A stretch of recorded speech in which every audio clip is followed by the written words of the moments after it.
हाय, welcome back friends. Most people think breakout और swing trading का मतलब होता है clean charts, fast moves and quick profits. लेकिन रियलिटी ये नहीं है। Fake breakouts, sideways markets, drawdowns और लंबे लंबे वेटिंग पीरियड्स, और ये सब चीज़ें सोशल मीडिया पे रेयरली दिखाई जाती है। वो है ट्रेडिंग की एक्चुअल रियलिटी। इस वीडियो में मैं आपको कोई स्ट्रेटेजी सेल नहीं करने वाला। मैं आपको दिखाऊंगा ब्रेकआउट और स्विंग ट्रेडिंग एक्चुअली कैसे काम करती है, चार्ट्स के थ्रू, माइंडसेट के थ्रू, और आपके एक्सपेक्टेशंस को मैं चेक करूंगा, रियलिटी सेट कर दूंगा। अगर आप रियलिटी को समझने के लिए रेडी हो तो ये वीडियो आप ही के लिए है। मैं हूं हसीब बदर और मैं पिछले 6 सालों से फुल टाइम ट्रेडिंग कर रहा हूं।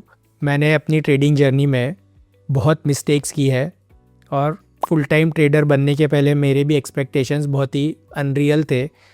लेकिन जब मैंने एक्सपीरियंस ट्रेडर से जो एक्चुअल में फुल टाइम ट्रेडिंग करते उनसे सब रियलिटी सीखी, और जब मैंने खुद ने एक्सपीरियंस किया स्विंग ट्रेडिंग की, ब्रेकआउट ट्रेडिंग की एक्चुअल में रियलिटी है क्या, तब आई रियलाइज़ कि बहुत लोग यही मिस्टेक्स कर रहे हैं।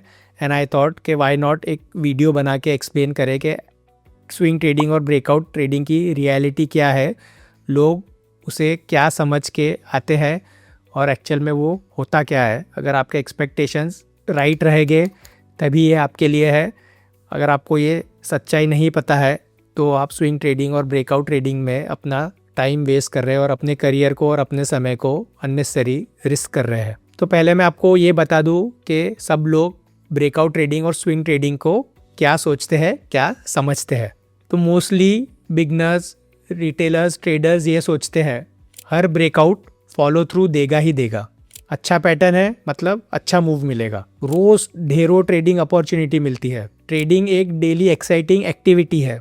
और ऑनेस्टली ये बिलीफ गलत नहीं है, लेकिन ये इनकम्प्लीट है, क्योंकि जो आप रील्स, सोशल मीडिया पोस्ट उस पे सब देखते हैं वो सिर्फ हाइलाइट्स है। वो आपको सिर्फ 10% स्टोरी बताता है, बाकी 90% वो बैकग्राउंड में होता है। Waiting, no trades, discipline, long periods of drawdowns, learning process, struggle, ये सब चीज़ें कोई नहीं दिखाता।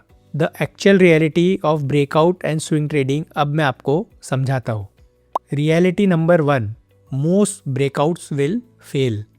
स्ट्रॉन्ग से स्ट्रॉन्ग स्टॉक भी रहे वो 2-3 अटेम्प्ट ले सकता है। बहुत सारी कंडीशंस डिपेंड करती है ब्रेकआउट्स के लिए। मार्केट एनवायरनमेंट कंड्यूसिव रहना चाहिए, बुल मार्केट नया रहना चाहिए, यंग रहना चाहिए। पुराने बुल मार्केट में ब्रेकआउट्स नहीं वर्क करते हैं। False breakouts are normal, losses normal है। ये ब्रेकआउट ट्रेडिंग स्विंग ट्रेडिंग के सिस्टम का पार्ट है।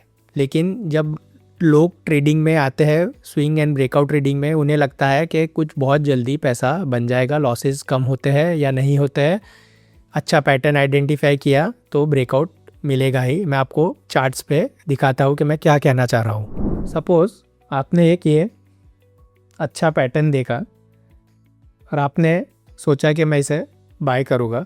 तब देखिए ये स्टॉक ने यहाँ पे एक अच्छा टाइट रेंज दिया एंड देन यहाँ पे ब्रेकआउट का अटेम्प्ट किया एंड देन ब्रेकआउट फेल हो गया। स्टॉक ने आपका most probably stop loss hit कर दिया होगा इस रेंज में, या आपका स्टॉक कहीं भी मूव नहीं किया इतने हफ्तों तक। एंड देन स्टॉक ने दोबारा अटेम्प्ट किया, दोबारा नहीं चला एंड फाइनली जाके वो चला। तो ऐसा नहीं कि पैटर्न बना तो ब्रेकआउट वर्क करना ही करना है। तो ऐसा भी होता है कि देखिए अच्छा पैटर्न है, स्टॉक ने एक अटेम्प्ट किया, फेल हो गया। स्टॉक ने एक और अटेम्प्ट किया, फिर फेल हो गया। स्टॉक ने एक और अटेम्प्ट किया, फिर कोलैप्स हो गया। स्टॉक ने एक और अटेम्प्ट किया और फिर से कोलैप्स होके उसके बाद वो ऐसा कोलैप्स हुआ कि स्ट्रक्चर ही ख़त्म हो गया। तो इस केस में तो ब्रेकआउट चला ही नहीं। और आपने 1, 2, 3, 4 अटेम्प्ट्स किए रहते तो आपको मल्टीपल टाइम लॉसेस होते, तो ये आपका कैपिटल भी ख़राब करेगा और आपका कॉन्फिडेंस भी। तो ये क्यों होता है? ये सभी ब्रेकआउट्स और स्विंग ट्रेडिंग का पार्ट है। इसके लिए आपको चार्ट्स को स्टडी करना ज़रूरी है। ऐसा नहीं है कि आपको पैटर्न्स जो दिखाए, मैं भी जो वीडियोस में एग्जांपल देता हूँ तो जो एग्जांपल वर्क किए हैं वो बताता हूँ फॉर टीचिंग, फॉर एक्सप्लेनिंग। तो बेस्ट एग्जांपल ही सिलेक्ट करने पड़ते हैं, इसलिए वो हाईलाइट हो गया। जो रियलिटी है, जो मल्टीपल फेलियर होते हैं, तो उसको कोई नहीं दिखाता है। तो आपको ये समझना ज़रूरी है कि स्विंग ट्रेडिंग और ब्रेकआउट ट्रेडिंग का ये बहुत इंपॉर्टेंट पार्ट है कि सभी ब्रेकआउट्स वर्क नहीं करते। इनफैक्ट 60-70% ब्रेकआउट्स फेल हो गए और अच्छे मार्केट्स में ही 30-40% ब्रेकआउट्स वर्क करते हैं। मेजॉरिटी ऑफ द टाइम आपके स्टॉप लॉसेस हिट हो गए, आपको लॉसेस हो गए, ब्रेकआउट्स एवरी टाइम वर्क नहीं करते हैं। Reality number 2, trading is mostly waiting. इसको मैं डायरेक्ट चार्ट्स पे लेके आपको समझाता हूँ। ये एक स्टॉक है जिसने एक अच्छा बड़ा अप मूव दिया है। जैसे मैंने कहा मल्टीपल अटेम्प्ट्स इसमें भी हुए हैं। अभी आपको इस स्टॉक को ट्रेड करना है तो ऐसा नहीं आपने न्यूज़ पे या सोशल मीडिया में देख के कि स्टॉक ऊपर जा रहा है तो आपने जंप करके रैंडमली कहीं भी बाय कर लिया। आपको उसे प्रॉपरली सेटअप को रेडी होने के लिए वेट करना है। तो ऐसे बहुत सारे सेटअप्स टाइम लेते हैं। जब मार्केट करेक्ट हो जाते हैं तो उसमें बड़े बड़े ऐसे फॉल्स आते हैं, देन वो रिकवर करते हैं, सप्लाई ओवरकम करते हैं, तब तक वो सब टाइम लेंगे सेट होने को।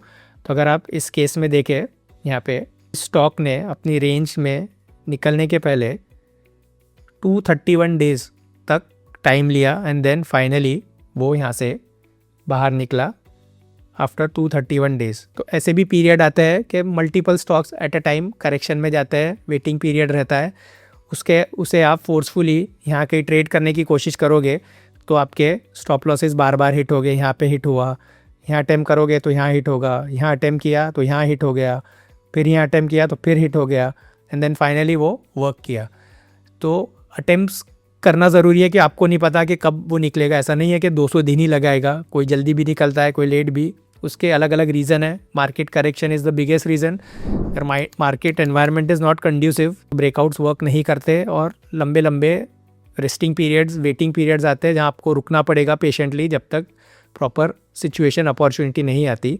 तो ये बहुत कॉमन है। ऐसा नहीं कि आपको रोज़ ट्रेड्स मिलने वाले हैं, ये नहीं तो आप सोचोगे ये रेस्ट कर रहा था कुछ दूसरा सेक्टर चलेगा। बहुत ही कम ऐसा होता है, मेजॉरिटी चीज़ें साथ में ही वर्क करती है। तो आपको वेटिंग पेशेंस सीखना ज़रूरी है। इनफैक्ट मार्केट में अप ट्रेंड ही साल में 1-2 बार ही आता है। वो 1 महीना हो सकता है या 6 महीना हो सकता है, वी डोंट नो। लेकिन आपको वो पीरियड के लिए वेट करना सीखना ज़रूरी है। नहीं करते हो तो आप ओवर ट्रेडिंग और लॉसेस के शिकार बनोगे, विक्टिम बनोगे। जो रियलिटी नंबर 3 है वो है ड्रॉ डाउन इज़ अनअवॉइडेबल। सभी ट्रेडर को कितना भी एक्सपीरियंस हो, कितना भी नौसिखिया हो, सभी को लॉसेस हो गए, सभी को ड्रॉ डाउन फेज़ आता है। इसके वेरियस रीजंस है। कोई ट्रेडर गलतियाँ करता है तो ड्रॉ डाउन्स आते हैं। कभी मार्केट ही अच्छा नहीं रहता है तो भी ड्रॉ डाउन आता है। जैसे मैंने आपको बताया कि आपको ये नहीं पता कि कब मार्केट इंप्रूव होने वाला है, तो अटेम्प्ट्स तो करते रहना पड़ता है। कभी आपका ओवर कॉन्फिडेंस हो जाता है, आपका इमोशन ओवरकम आप नहीं कर पाते, तब ड्रॉ डाउन फेज़ आता है। तो वेरियस रीजंस होते हैं, ड्रॉ डाउन सभी को होते हैं। तो उसे सर्वाइव करना, उसे ओवरकम करना एक इम्पॉर्टेंट चैलेंजिंग पार्ट है स्विंग ट्रेडिंग और ब्रेकआउट ट्रेडिंग का, जो सब एक्सपेक्ट करके नहीं आते कि उन्हें भी लॉसेस हो गए।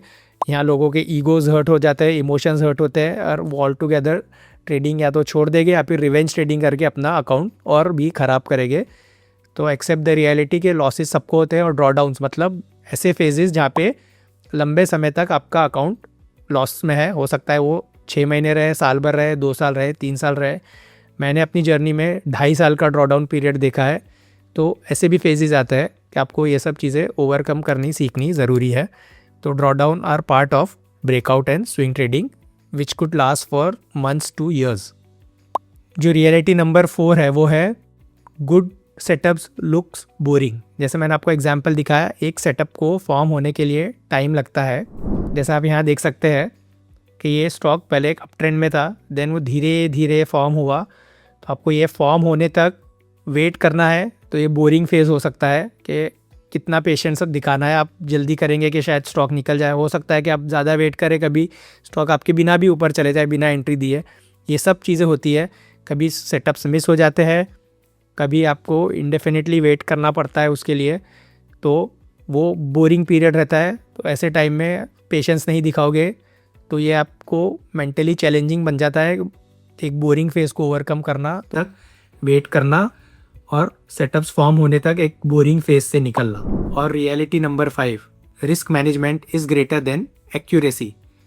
आपको ये जानना ज़रूरी है कि आप 80-90% टाइम राइट नहीं होने वाले। आप 30% टाइम भी राइट रहे स्विंग ट्रेडिंग में तो आप सक्सेसफुल ट्रेडर बन सकते हैं प्रोवाइडेड आप अपने लॉसेस को छोटे रखते हो, और उसी को रिस्क मैनेजमेंट कहते हैं कि आप अपने लॉसेस को सिंगल डिजिट में रखोगे।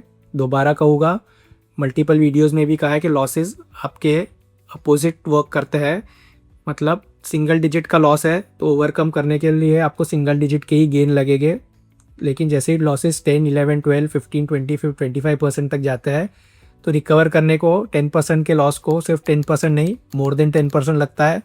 11 को रिकवर करने के लिए 12, 13%, 15 को 18, 20 को 25, 25 को 40, 50 को 100, 80, 90% लॉस को रिकवर करने के लिए बहुत ज़्यादा गेंस की ज़रूरत पड़ती है, क्योंकि लॉसेस आपके अगेंस्ट वर्क करते हैं। तो रिस्क मैनेजमेंट आपको यही बताता है कि लॉसेस छोटे रखो, लंबे ड्रॉडाउन पीरियड को भी आप सर्वाइव कर लोगे अगर आपका ड्रॉडाउन सिंगल डिजिट में है, क्योंकि एक अच्छा बड़ा ट्रेड, एक अच्छा मार्केट पीरियड वो कभी भी आ सकता है। 6 महीने, 1 साल, 2 साल, 3 साल में आप तभी सब बना पाओगे कि अगर आपने कम खोया है। अगर आपने बहुत ज़्यादा लॉसेस किए तो आपकी ट्रेडिंग जर्नी में सिर्फ रिकवर करने में आपके टाइम वेस्ट हो जाएंगे अगर आप बड़े लॉसेस रखते हो, बड़े ड्रॉडाउन्स रखते हो। तो रिस्क मैनेजमेंट इज़ इंपॉर्टेंट। तो एवरी ट्रेड में एंटर होने के पहले आपको ये जानना है कि आपका एग्जिट कहाँ है। आपको ये नहीं पता कि अपसाइड कितनी होगी, लेकिन आपको एग्जिट आपके हाथ में है। तो स्टॉप लॉसेस को सिस्टम में लगाना है, छोटे स्टॉप लॉस रखना है।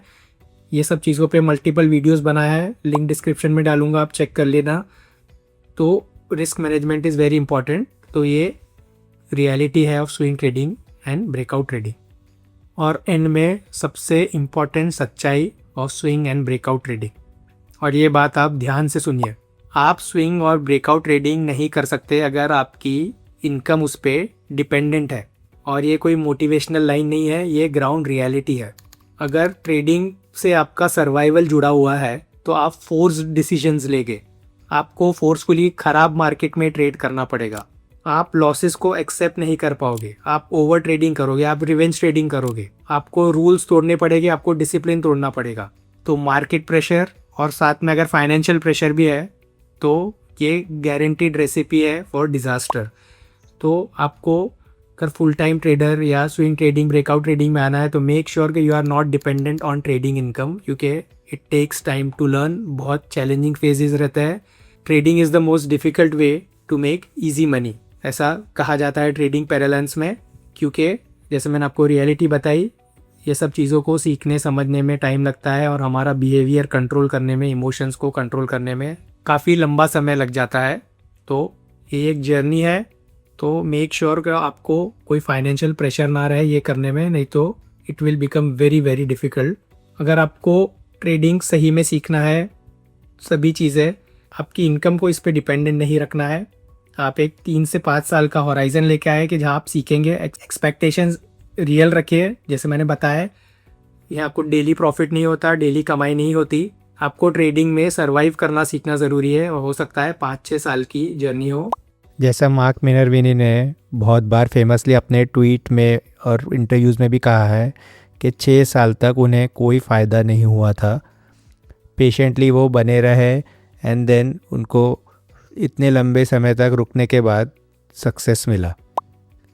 तो आपको ये सब चीज़ें सही तरीके से सीखनी है तो मेरा PTST वीडियो कोर्स है, जो one of a kind course है। बहुत ही डिटेल्ड वे में सभी चीज़ें बहुत अच्छे से एक्सप्लेन की है, जो आपकी ट्रेडिंग जर्नी में डेफिनेटली हेल्प कर सकती है। और वीडियो पसंद आया है तो लाइक कीजिए, शेयर कीजिए। कुछ भी क्वेरीज़ है तो कमेंट्स में मेंशन कीजिए, मैं सभी कमेंट्स को आंसर करता हूँ। और चैनल को ज़रूर सब्सक्राइब कीजिए, और याद रखिए हम हमारा नसीब खुद बनाते हैं। Thank you.